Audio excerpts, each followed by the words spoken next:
എല്ലാവർക്കും അറിയുന്ന കാര്യമാണ് ഹജ്ജ് നിർബന്ധമാണ് എന്നത്.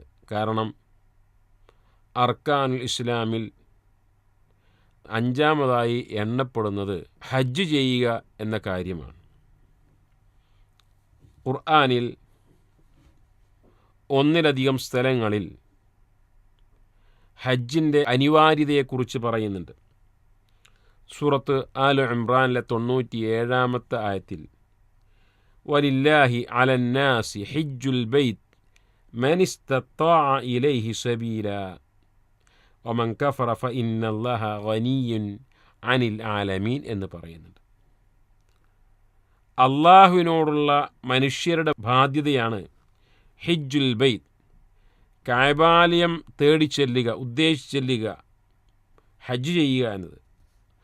പക്ഷെ ആർക്കാണ്? മൻ ഇസ്തത്താഅ ഇലൈഹി സബീല, അതിലേക്ക് എത്തിച്ചേരുവാൻ സാധിക്കുന്ന ആളുകൾ, ഹജ്ജ് ചെയ്യുവാൻ സാധിക്കുന്ന, ഉംറ നിർവഹിക്കുവാൻ കഴിയുന്ന ആളുകൾക്ക് അത് ചെയ്യുക എന്നത് അള്ളാഹുവിന് അവർ നൽകേണ്ട ബാധ്യതയാവുന്നു.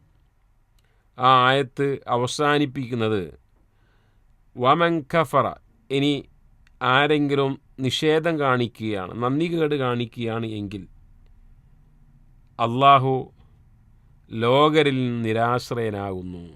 ജനങ്ങളുടെ, മനുഷ്യരുടെ ഹജ്ജും ഉംറയും ലഭിച്ചിട്ട് വേണ്ട അള്ളാഹുവിന്, പക്ഷേ അത് അവരുടെ നിർബന്ധ ബാധ്യതയാകുന്നു എന്നാണ് അള്ളാഹു പറയുന്നത്.